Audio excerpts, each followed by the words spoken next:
Olá, bem-vindos a mais uma conversa com o especialista. Estamos hoje aqui com o Dr. Pedro Haddad, que é médico reumatologista.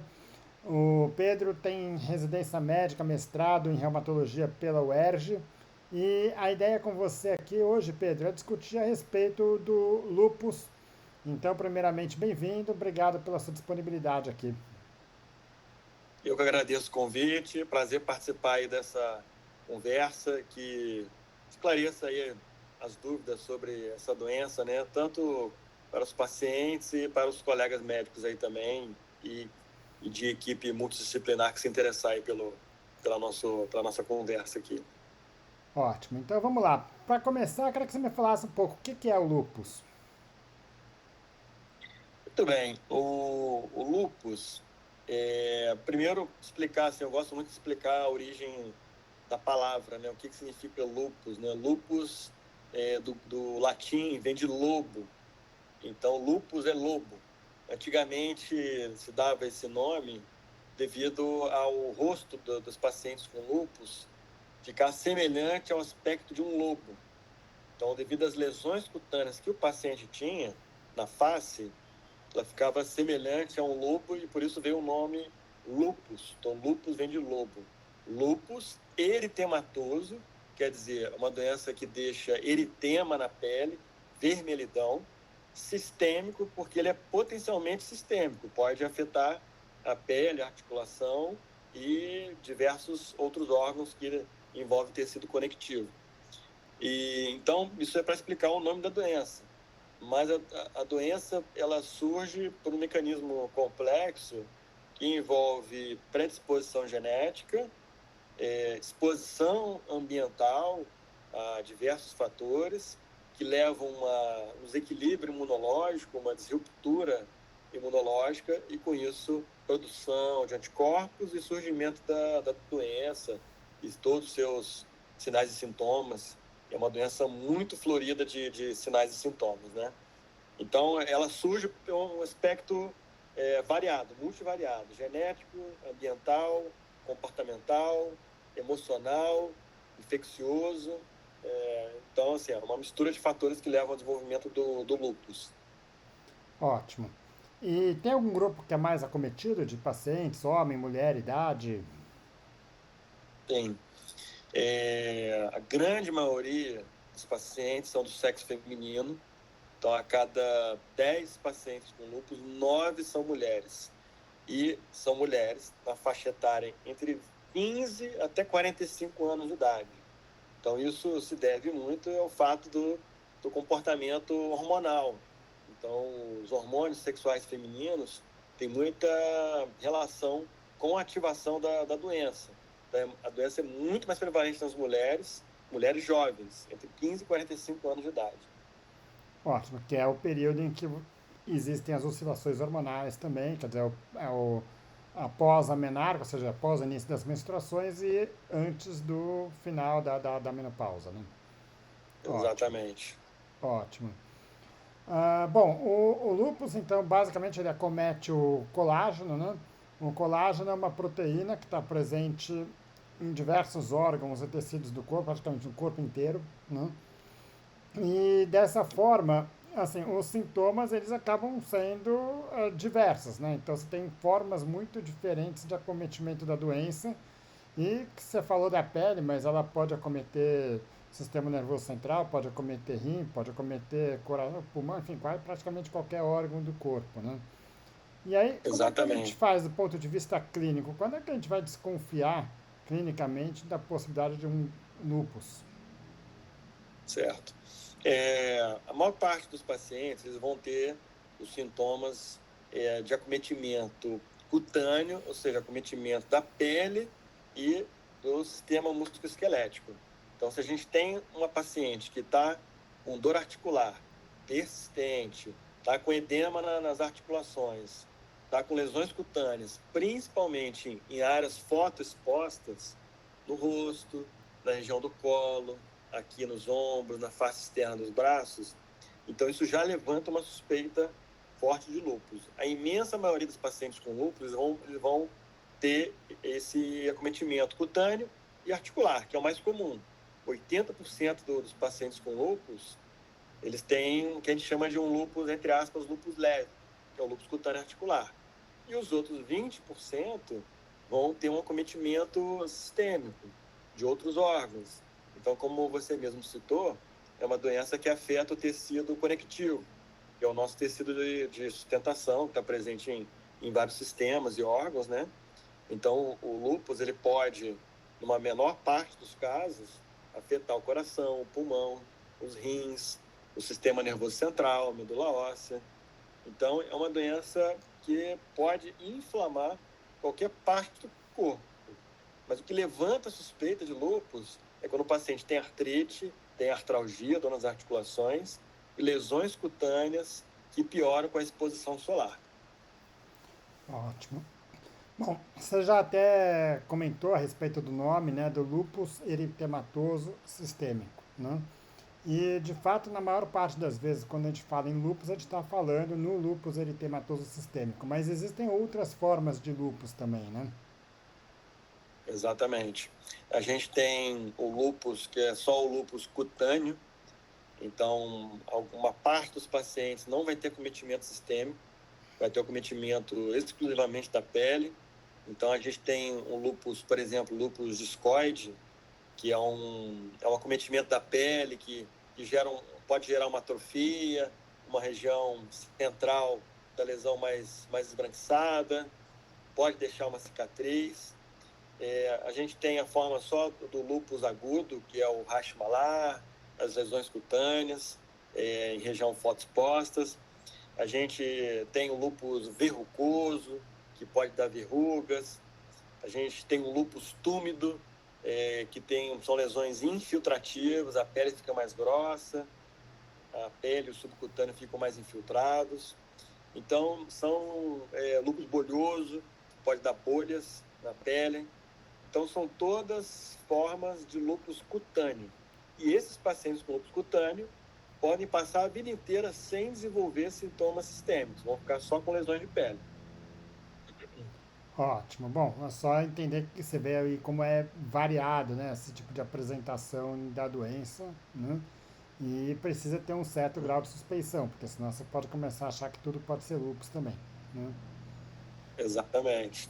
Bom, vamos lá. As alterações de pele, então, que são talvez uma das mais características, principais características do lúpus, elas também são muito diversas, né? Ou seja, você tem lesões de peles muito diferentes de pacientes para pacientes. Elas podem ser classificadas como aquelas específicas, ou seja, que têm características específicas do lúpus, ou não específicas. E também como agudas ou crônicas, né? Então, assim, quais seriam as características mais comuns dessas lesões do lúpus, das lesões de pele no lúpus, e o que significa uma lesão específica ou não específica?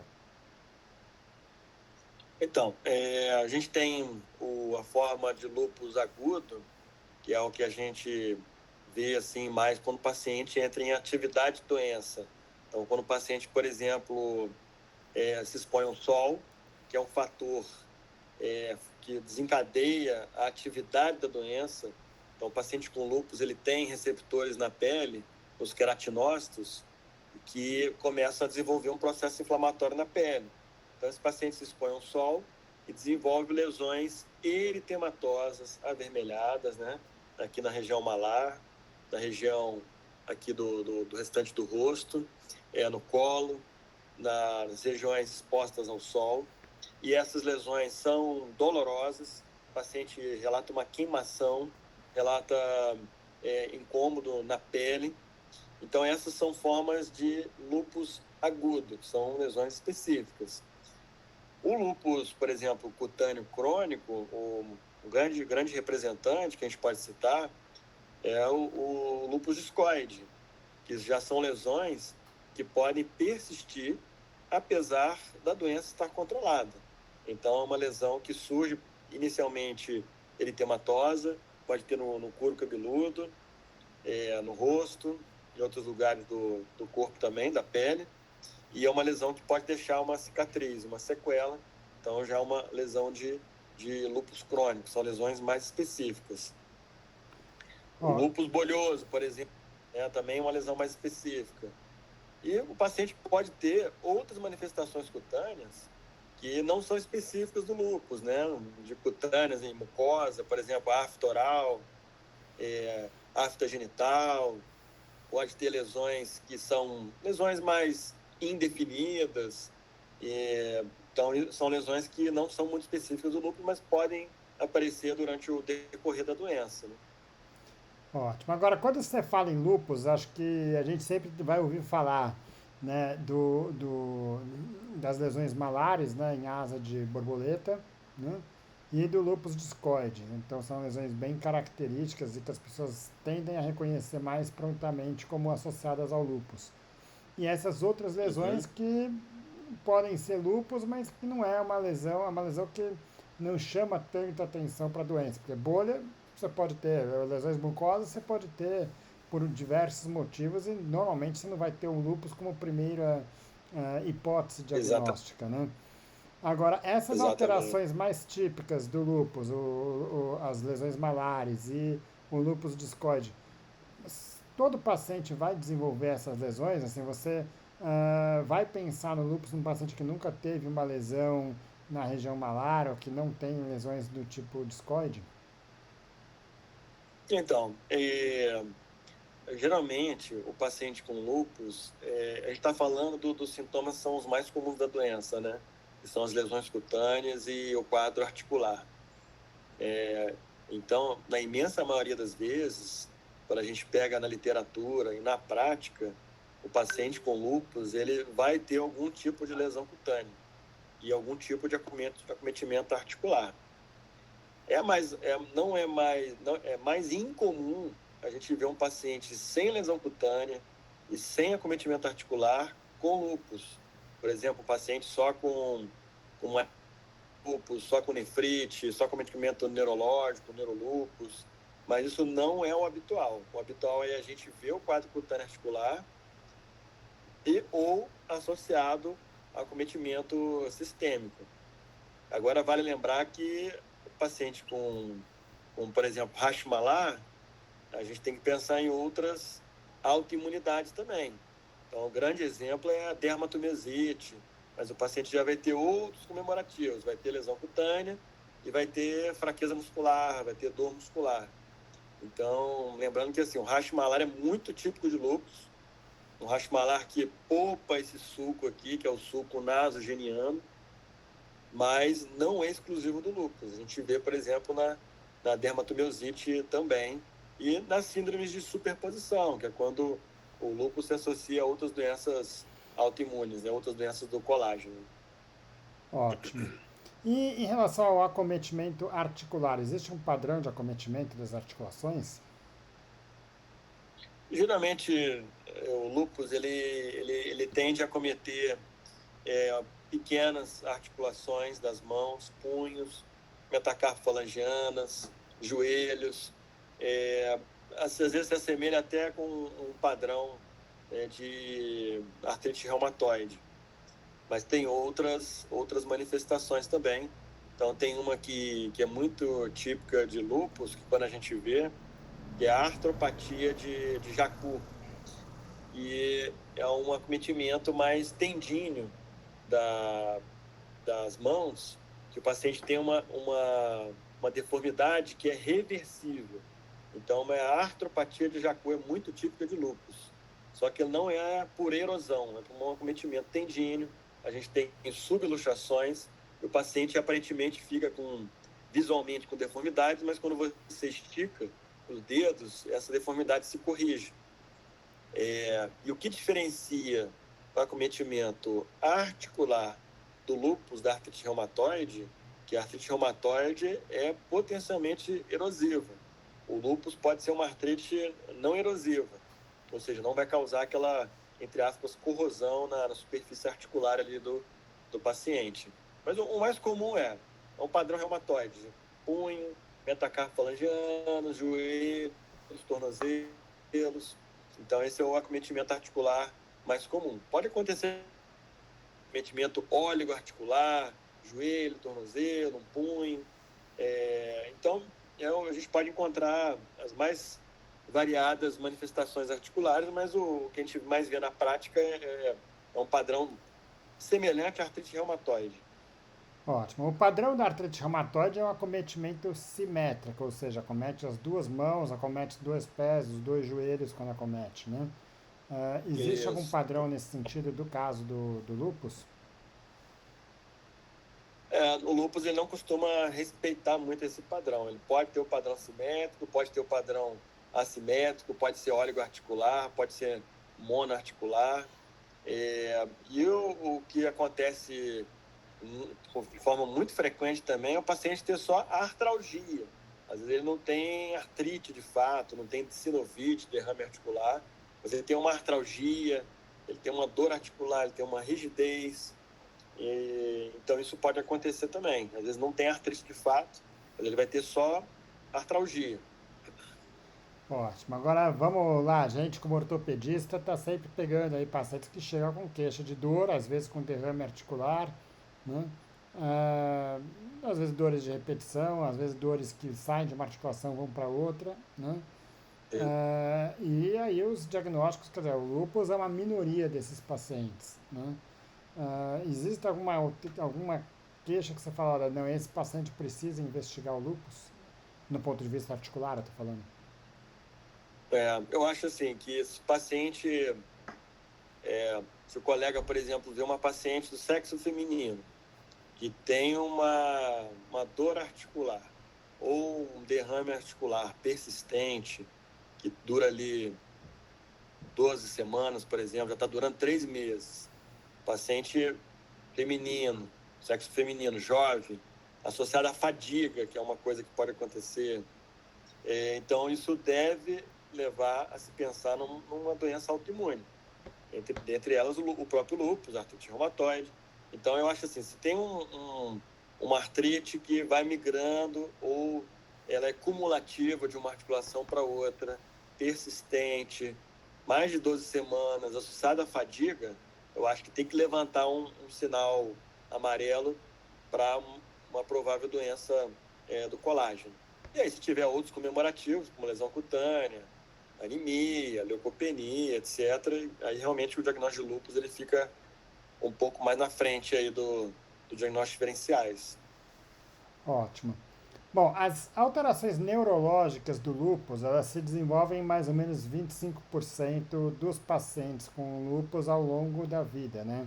Alguns desses pacientes vão ter os sintomas mais precoces, às vezes até com uma apresentação inicial, e outros em uma fase mais avançada da doença, né?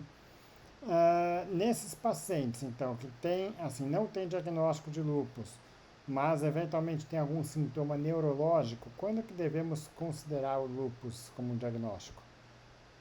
Então, a gente tem as manifestações neurológicas e psiquiátricas do lúpus, né? Então, que englobam diversos sintomas, né? Então, a gente pode ter, por exemplo, um declínio cognitivo.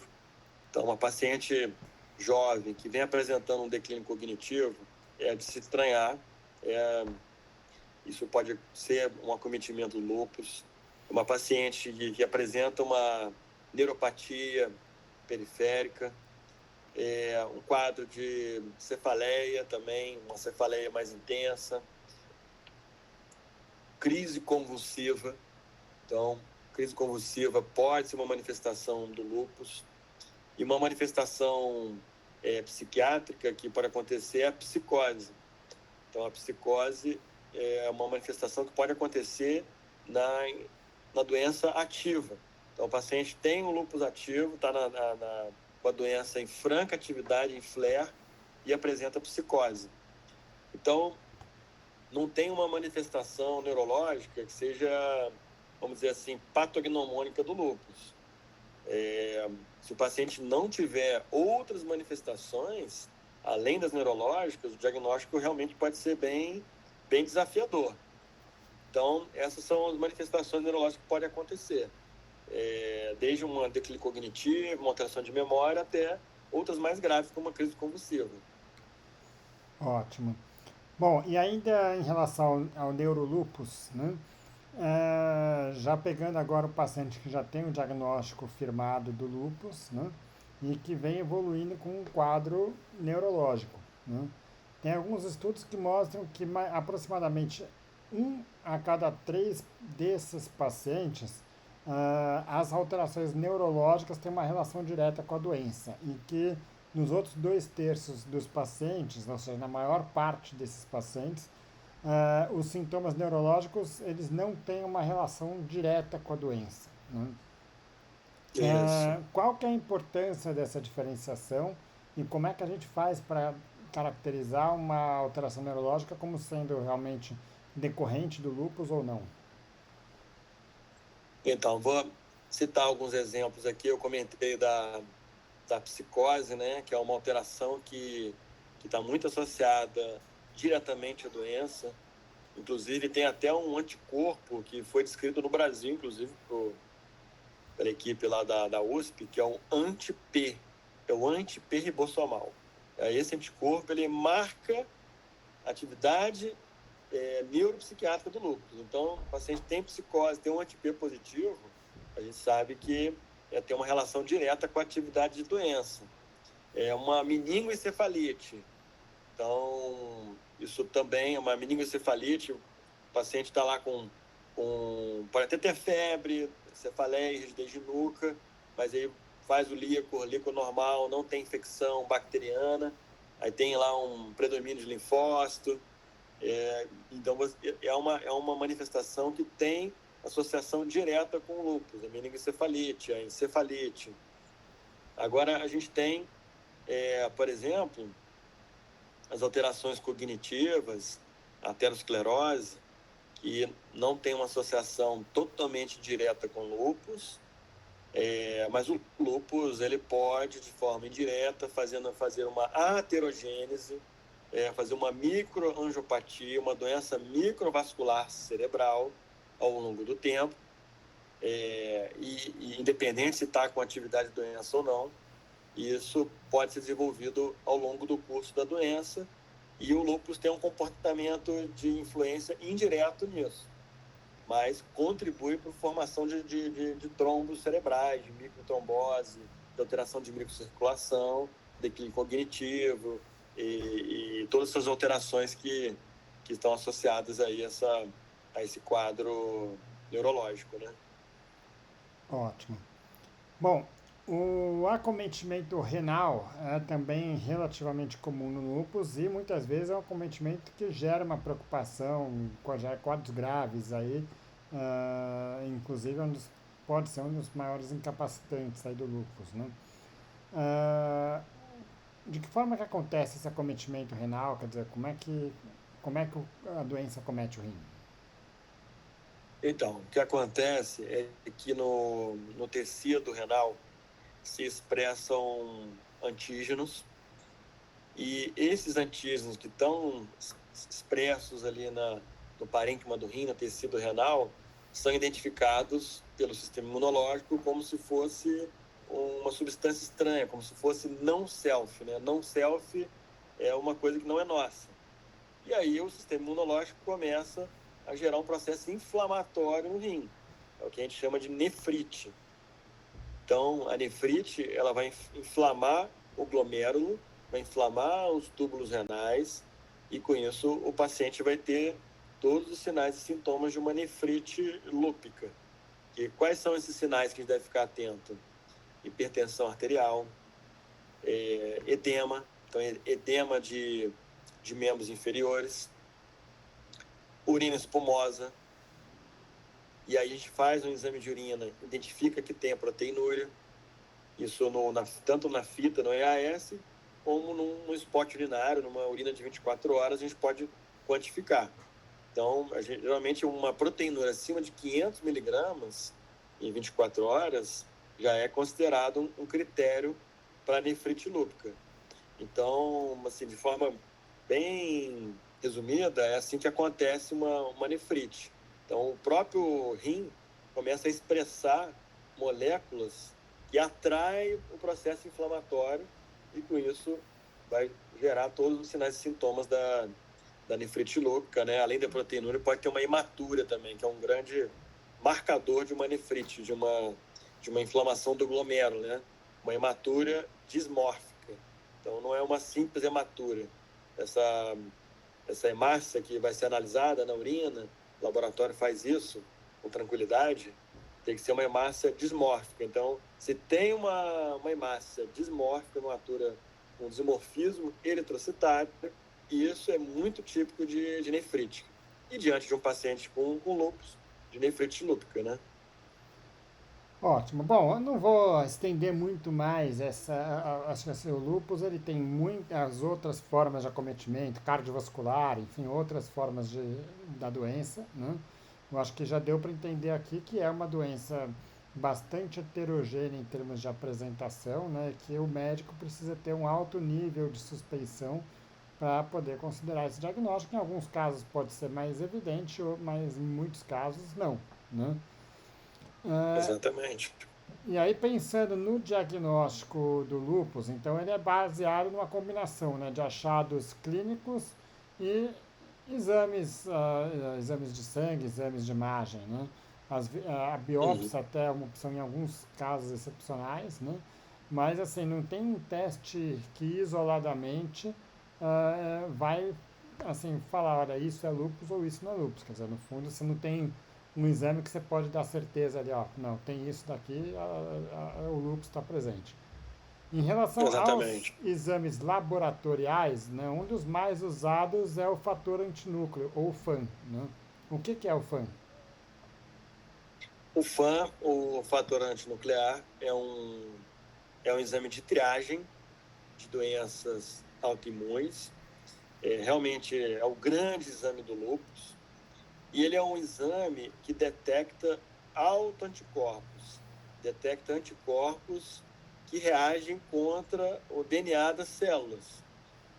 Então, ele faz um rastreio se existe algum anticorpo na circulação, e aí ele se apresenta em titulação e em padrões. Então, o FAN é o grande exame de triagem do lúpus e também de outras doenças autoimunes. A gente vem atualizando os critérios diagnósticos, né? Eu acho que a gente não precisa entrar em detalhes, que é uma coisa muito especialista, os critérios, mas é só para citar que o FAN, nos atuais critérios, passou a ser obrigatório. Então, teve muito reumatologista que gostou, outros não gostaram, mas fato é que lúpus com FAN negativo é muito, muito raro. Corresponde a menos de 2% dos casos. Isso só acontece quando o paciente tem uma proteinúria muito maciça, que perde proteína na urina em quantidades muito elevadas. Aí o FAN pode ser negativo, mas é uma raridade. Então, os critérios atuais, que são os últimos, foram reformulados em 2019, o FAN positivo é obrigatório para o diagnóstico de lúpus. É claro que se você tem um lúpus, um paciente com lúpus na sua frente, que tem lesão cutânea, tem artrite, tem nefrite, mas o FAN é negativo, você vai fazer o diagnóstico, vai tratar da mesma forma. Mas já é uma exceção. Então, o FAN é um exame muito importante para o lúpus. E aí, quando ele vem positivo, a gente tem que olhar para ele, ver sua titulação, ver seu padrão. Mas é um exame muito importante. Ótimo, você já falou, a próxima pergunta que eu ia fazer era justamente sobre a titulação, né? Que é um parâmetro que é bastante importante para entender o resultado que se recebe do núcleo, porque você não recebe um exame tipo, FAN positivo ou FAN negativo, você recebe uma titulação, né? O que é isso e Exatamente. de que forma que ele ajuda a entender o diagnóstico? Então, o FAN, ele é interpretado baseado em dois quesitos. O primeiro é a titulação. Então, ele começa lá com 1 para 80, 1 para 160, 1 para 320, 1 para 640. Quanto mais alto o valor, quanto maior a titulação, maior o número de anticorpos circulantes. Então, maior a chance de você ter uma doença autoimune. Então, esse é um ponto. O outro ponto é o padrão do FAN, que é muito importante. Então, a gente tem diversos padrões de FAN. Hoje em dia tem até congresso de FAN para entender todas as suas nuances e tudo, mas a gente tem alguns padrões que são mais típicos do lúpus. Por exemplo, o pontilhado grosso, o padrão nuclear. Então, isso é importante, o médico ali, o especialista que vai fazer a interpretação desse exame, se atentar para a titulação, quanto mais alto, maior a chance de ter uma doença autoimune, e para o padrão do FAM. Então, o pontilhado grosso, por exemplo, ele é um padrão típico de lúpus. E aí a gente tem que olhar para os anticorpos. Então, eu vou citar uma coisa importante aqui, que, por exemplo, que o FAM ele não deve ser pedido de check-up para pacientes que não têm suspeita de doença autoimune. Ele não deve entrar no check-up como, por exemplo, igual glicose, colesterol, que a gente pede na rotina dos pacientes. Por quê? Uma coisa importante, até 20% da população sem doença autoimune, até 20% pode ter o FAM positivo. E ele não vai ter nenhuma doença autoimune esse paciente. Então isso pode acontecer. Principalmente quando a população vai envelhecendo, o FAM pode ser positivo ao acaso. E a pessoa nunca vai ter nenhuma doença autoimune. Então a gente tem, por exemplo, um padrão que a gente chama de pontilhado fino denso. Se o paciente tem esse padrão de FAM, pontilhado fino denso, e não tem nenhum sintoma de doença autoimune, esse FAM, muito provavelmente, é um FAM positivo ao acaso e não vai trazer nenhum problema para o paciente.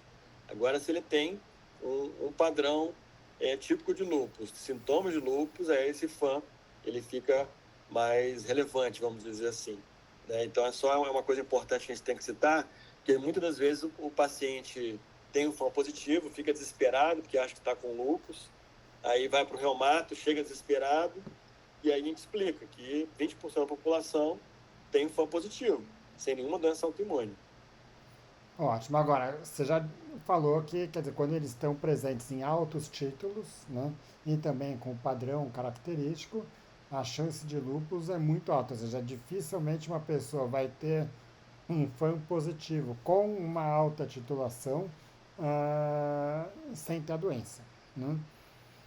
Ou pelo menos Isso, sem ter uma doença autoimune, né?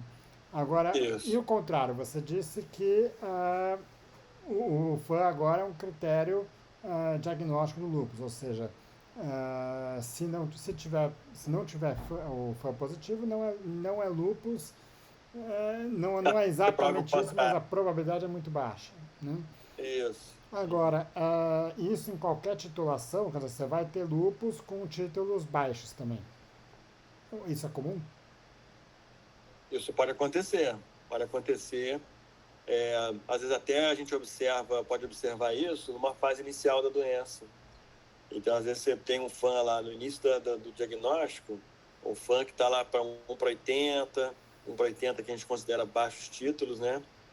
E aí você pede esse FAM, por exemplo, 6 meses depois, já aparece um FAM em altos títulos.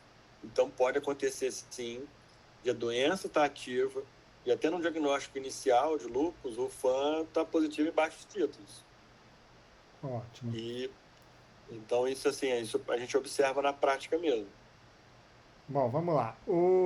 Ainda sobre o FAM, quer dizer, o FAM ele não é direcionado para um anticorpo específico, mas sim para um conjunto, para um grupo de anticorpos, né? Que tem Exatamente. esse fator antinúcleo, né? Ah, Isso. e aí, dentro disso, existem alguns outros anticorpos que são mais específicos para o lúpus, né? Quais são os principais e quando que a gente precisa solicitar esses outros autoanticorpos mais específicos? Certo. Então, assim, o FAM, o exame de triagem, é o exame que a gente pede quando você está atendendo e suspeita de uma doença autoimune. E aí, quando você já tem paciente com aqueles sintomas mais floridos da doença, a gente já pede o FAM e já pede os anticorpos de uma vez. O anticorpo que é o mais específico do lúpus é o anti-SM. SM é o anti-Smith. Então, esse é o mais específico. Só que ele não é o mais prevalente. A gente tem outros anticorpos também Quando você fala presentes que ele no não é o lúpus. mais prevalente, quer dizer, quando tem esse anticorpo anti-ACM positivo, a chance de ser lúpus é muito alta. Mas Isso, grande parte das pessoas com lúpus não vão ter ele positivo, ou seja, vai estar negativo para esse anticorpo. exatamente, exatamente. Então, quando ele é Ótimo. positivo, a suspeita de lúpus é muito forte. Ele está presente de forma mais específica. A gente tem outros anticorpos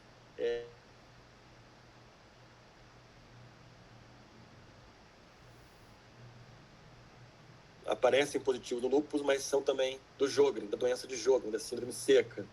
A gente tem o anti-RNP, que é presente no lúpus também, mas é um anticorpo muito típico da doença mista, da DMTC. Um anticorpo que é muito comum e é comum de ser positivo quando a doença está ativa é o anti-DNA. Então, o anti-DNA positivo é sugestivo de lúpus e é sugestivo que o lúpus está ativo. Então, é um indicador que a doença está em flare, que a doença está na fase ativa. O anti-SM não, ele pode ser positivo e a doença está controlada e ele vai continuar positivo, que é um marcador da doença, independente da doença estar ativa ou não. Agora, anti-DNA positivo, doença está ativa.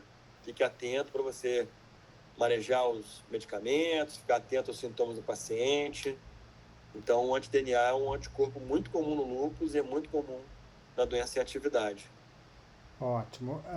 Vou te fazer mais uma pergunta sobre o anti-DNA, ainda em cima disso que você me falou agora, mas só mais um outro que é muito falado no lúpus é o anti-RO, né? O que é o anti-RO? Ah, sim. O anti-RO, ele é positivo no lúpus e é positivo na síndrome de Sjögren também. Agora, qual que é uma preocupação do anti-RO? É que é um anticorpo que passa a barreira placentária. E aí, quando a paciente com esse anticorpo, uma paciente engravida, a gente tem que ficar atento ao feto, ao bebê quando nascer, porque esse anticorpo ele pode aumentar o risco de um lúpus neonatal, de um bloqueio atrioventricular no bebê. Então, é uma característica assim, desse anticorpo, de ele passar a placenta, e é uma preocupação que a gente tem que ter para a paciente e para o bebê na hora do nascimento. Ótimo. E, bom, só voltando então do anti-DNA que você estava se referindo como um marcador de atividade da doença, né?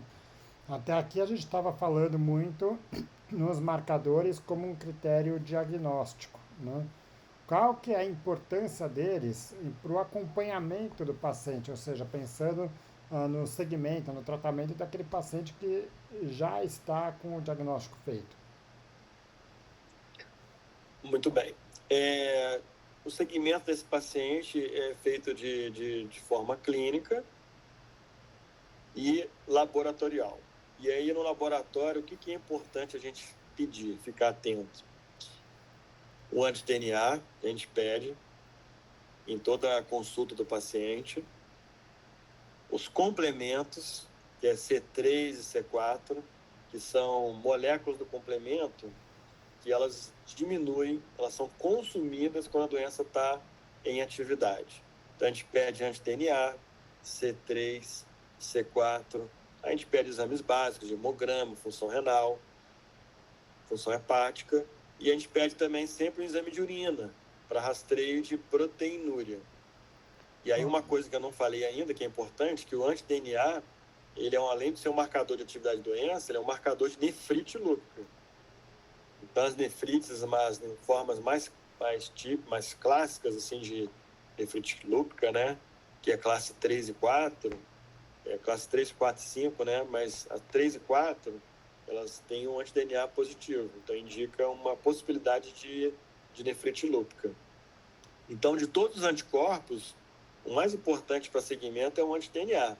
A gente não fica pedindo, por exemplo, o FAN em toda consulta. A gente vai pedir o FAN só para dar o diagnóstico da doença, aí pede ele no máximo 2 vezes para tirar a dúvida e depois não precisa pedir mais. Assim como os demais anticorpos, né? Como anti-SM, anti-RO, anti-LAR. A gente pede só no início e depois não precisa repetir esses anticorpos, né? A não ser que o paciente apresente sintomas diferentes, apresente sintomas de outra doença autoimune, a gente pede de novo. No geral, vão ser necessários assim para o segmento. Ótimo. E a importância disso, para quem vai talvez ainda não ter tanto conhecimento disso, é que muitas vezes você pode ter a doença em atividade, mas com um quadro clínico talvez não tão exacerbado, né? E isso vai influenciar no diagnóstico, a gente vai discutir um pouco o diagnóstico depois, porque quando a doença está ativa, você precisa estar pensando em ajustar o tratamento. Exatamente, exatamente. Ótimo. Bom, agora pensando já no tratamento, né? Então, a primeira coisa é medidas de estilo de vida, né? Medidas de tratamento não medicamentoso. O que tem assim de evidência? O que precisa ser feito para o paciente que tem um lúpus? Primeira coisa, a gente deu o diagnóstico de lúpus, a gente tem que educar o paciente em algumas coisas. O principal é se proteger do sol. Então, o sol, infelizmente, é muito nocivo para o paciente com lúpus. Os raios ultravioletas, eles penetram na pele, ativam esses queratinócitos e isso gera uma reativação ou uma ativação da doença. E o raio ultravioleta, ele não piora só a pele do paciente com lúpus, ele piora a doença de forma sistêmica. Então, pode piorar o quadro de nefrite, pode piorar o quadro de anemia, pode piorar o quadro neurológico, enfim, pode piorar a doença como um todo. Então, a primeira coisa que a gente orienta o paciente é se proteger do sol. Então, usar protetor solar todos os dias, mesmo em dias nublados, mesmo que for ficar dentro de casa, protetor solar todo dia. Usar chapéus quando for na rua, roupas com proteção UV, que estão cada vez mais disponíveis. Então, o primeiro passo é se proteger do sol. Depois, outras orientações, atividade física. Isso tem comprovação científica que a atividade física... Só uma coisa ainda em relação à questão do sol, né? Ah, assim, só para a gente entender o nível de proteção que esses pacientes precisam. É usar um protetor solar mais forte, usar protetor, roupa, tudo isso? Ou falar, olha, não vai poder mais ir para a praia, só vai poder ir para a praia no finzinho da tarde, início da manhã? Qual que é o nível de restrição que a gente precisa para esses pacientes? O nível de restrição é muito alto. Eu tive um professor na UERJ que ele falava isso para o paciente, que ele tinha que ir na praia 6, 7 horas da manhã, na piscina, né? Ou no finalzinho da tarde, com proteção, com protetor solar, de proteção ali de 30, pelo menos 30 para cima, né? O FPS. Então, o nível de proteção solar tem que ser alto. Se o paciente for se expor, quiser ir na piscina, claro que a gente não vai proibir ele ir na piscina, na praia, mas ele tem que ir nos horários fora de pico, né, do raio ultravioleta, então bem cedinho ou no final do dia, e com proteção, protetor solar, chapéu, roupa com proteção UV, ficar debaixo da barraca. Então, o nível de proteção tem que ser realmente muito alto. Ótimo. Agora aí a gente está falando em pessoa que vai pensando em lazer, para praia, para piscina, né? Mas assim, no dia a dia você sai na rua, você para no estacionamento, você vai pegar um ônibus, né? E nesses momentos aí, de fato, assim, qual que é o nível de proteção que precisa ter nessas exposições esporádicas? Também tem que se proteger. A pessoa vai pegar ali um trânsito de 1 hora todo dia para o trabalho, vai ficar com o braço ali tomando sol no carro, é arriscado para piorar a atividade da doença. A pessoa vai ficar no ônibus 2 horas lá tomando aquele solzinho da manhã, também é arriscado.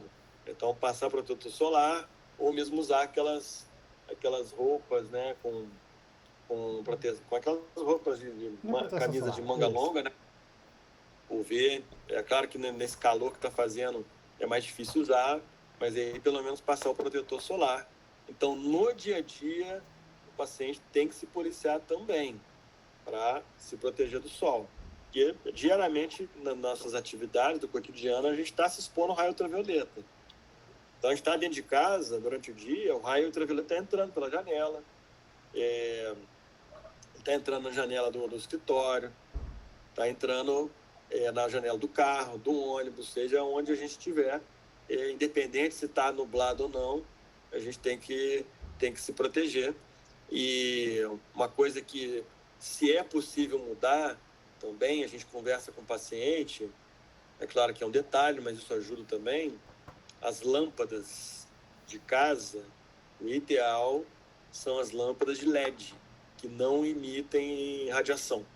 Então, se possível, trocar as lâmpadas de casa, pelo menos dos cômodos principais, assim, para LED.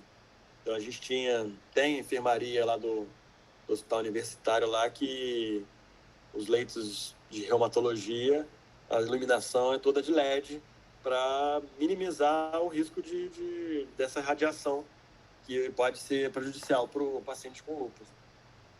Ótimo.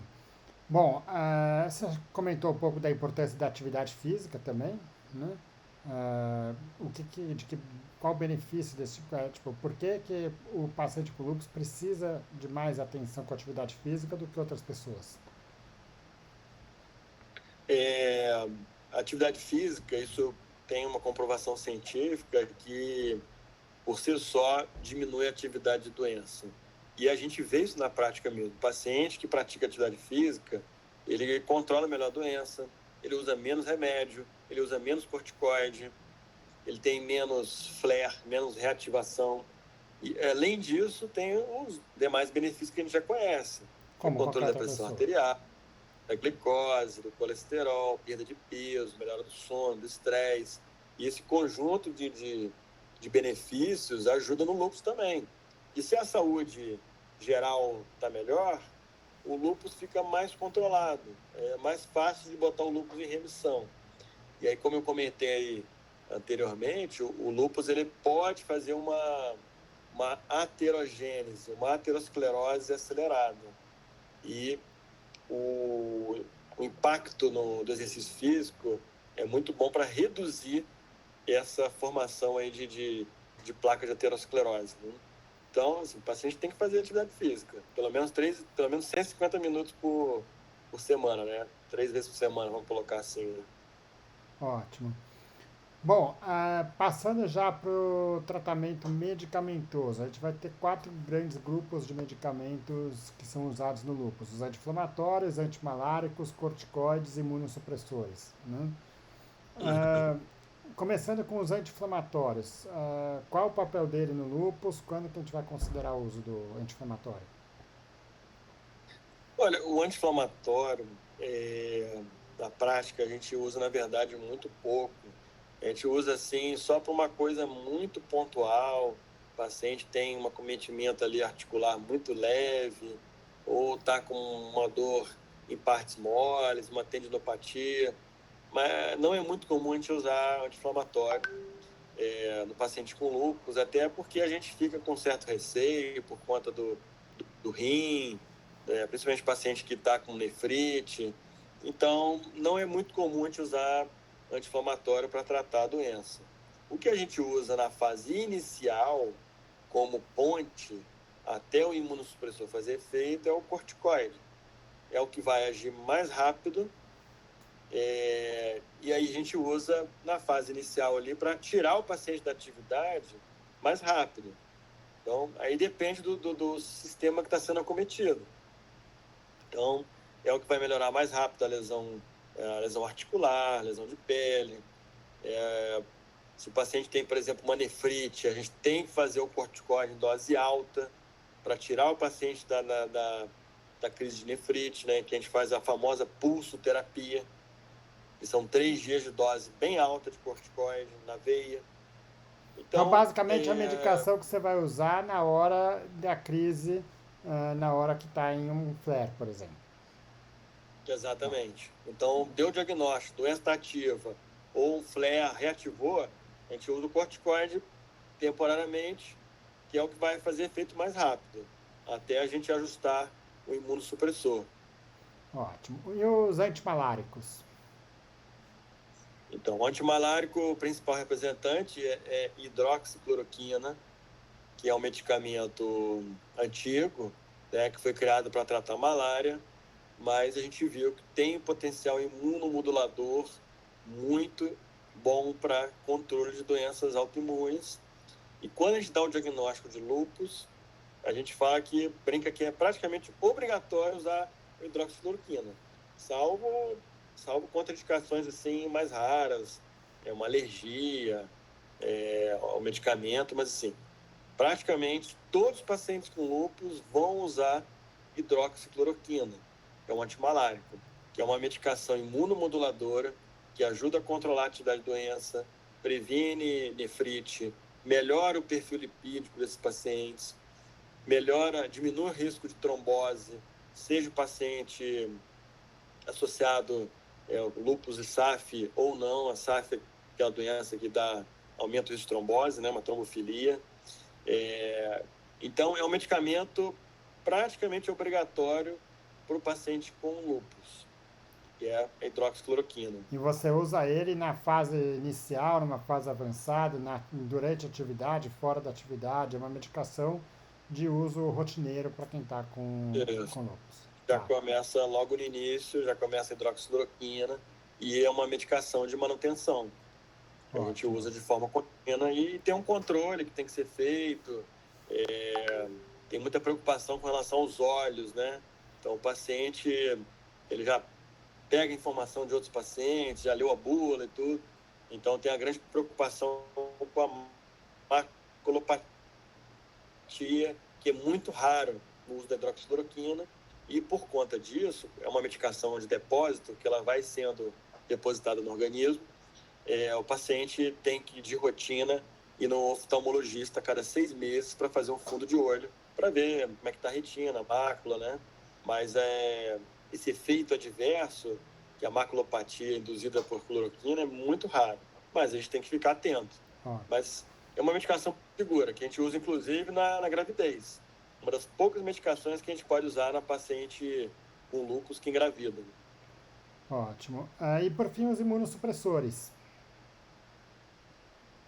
A gente usa também, dependendo do sistema acometido, a gente vai usar um ou outro imunossupressor. Então, só para citar aqui rapidamente alguns, a gente tem o Metrexat, que a gente usa na artrite reumatoide, mas usa também no lúpus, né, com acometimento articular, cutâneo, e ele ajuda a controlar a doença e a poupar o paciente de ficar usando corticoide toda hora. Se a gente tem um lúpus como acometimento hematológico, a gente pode usar, por exemplo, a azatioprina, que é a grande medicação para o lúpus hematológico.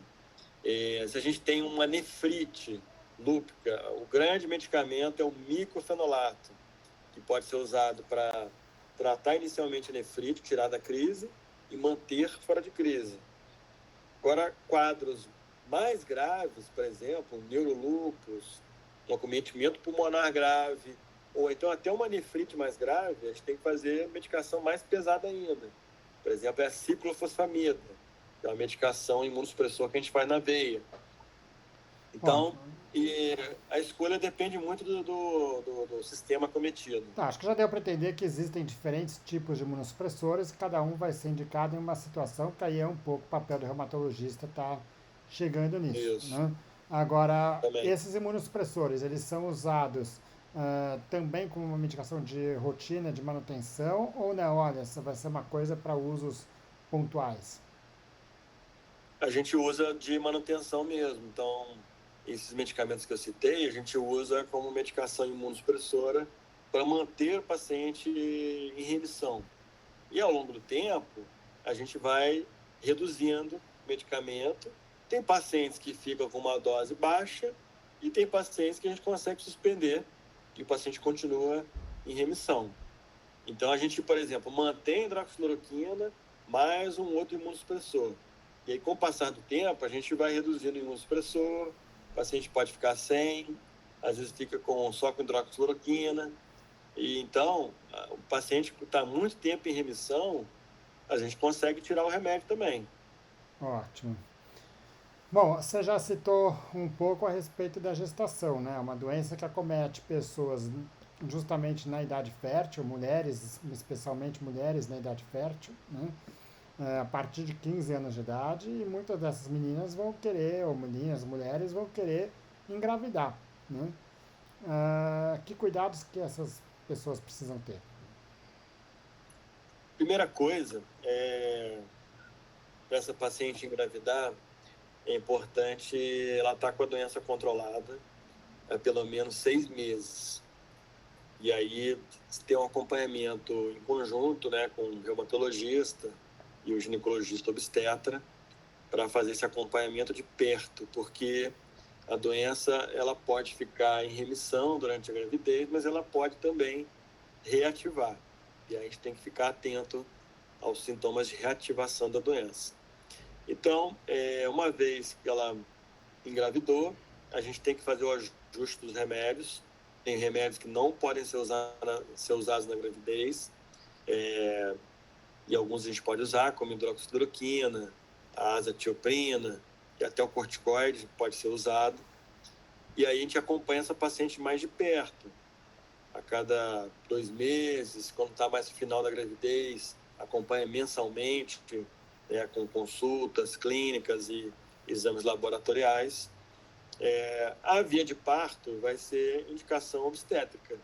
Então, não tem uma via de parto melhor para o lúpus, seja cesárea, parto normal, e aí fica a critério do obstetra junto com a paciente, de acordo com a indicação mesmo da via de parto.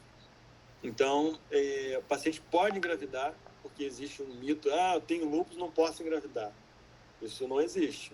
Desde que tenha um acompanhamento, que a doença esteja sob controle, o paciente pode engravidar sim e ter a sua doença monitorada de forma mais assim, cautelosa durante a gestação, né? Ótimo. Bom, você já mostrou que a gestação ela pode ser um desencadeante, ou seja, um ativador da doença que está ali mais em remissão, né? Eh, Isso. que tipo de risco isso envolve para o feto? Ou seja, é uma gravidez de risco, o feto corre um risco aumentado ou não? A gravidez da paciente com lúpus é considerada realmente uma gravidez de risco,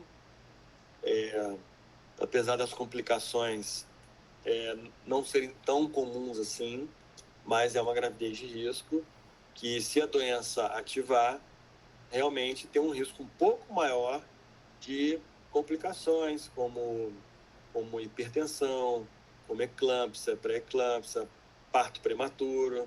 Então, isso pode acontecer.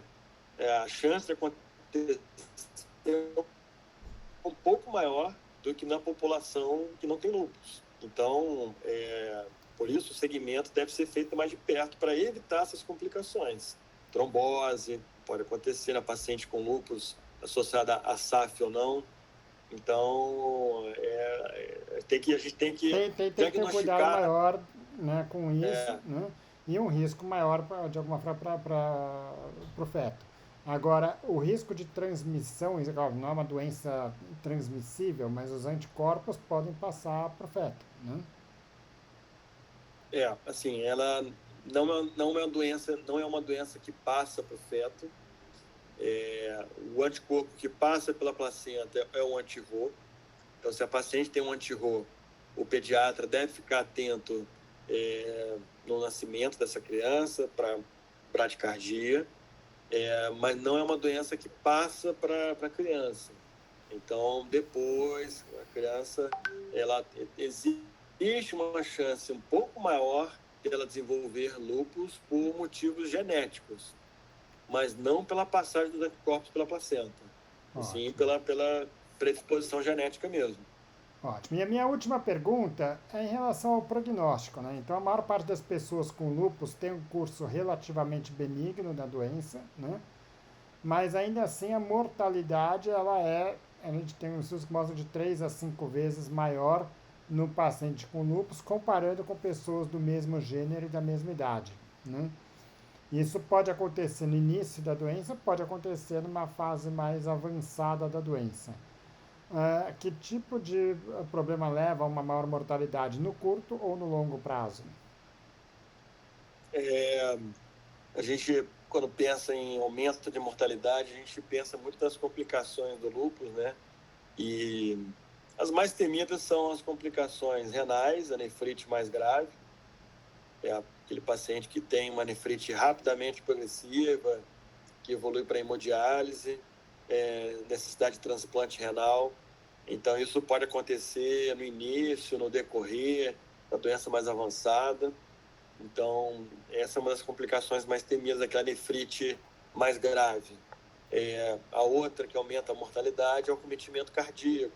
Então, o paciente pode ter um cometimento cardíaco por miocardite, desenvolver insuficiência cardíaca, consequentemente, aumento da mortalidade. Isso também pode acontecer em qualquer fase da doença. Agora, o grande motivo para aumento da mortalidade é a questão da inflamação. A inflamação crônica, a doença não controlada, ela aumenta o risco cardiovascular, consequentemente o risco de infarto e de AVC, por conta daquela aterogênese acelerada. Então, acho que esses são os cenários mais temidos assim da doença. Na grande maioria das vezes o prognóstico é bom, a doença vai ficar em remissão com medicamentos, mas tem uma pequena parcela da população com lúpus que pode Ter essas desenvolver essas complicações. complicações. Ótimo. Pedro, acho que era essa a discussão que a gente tinha para ter. Acho que deu para ter uma visão geral boa ali do lupus, né? Queria te agradecer mais uma vez a sua disponibilidade e contar com você aqui em outras discussões como essa. Ótimo, agradeço o convite. Depois fico à disposição aí para quem tiver perguntas, sugestões. Muito obrigado e até a próxima. Obrigado mais uma vez, Pedro. Boa noite. Boa noite.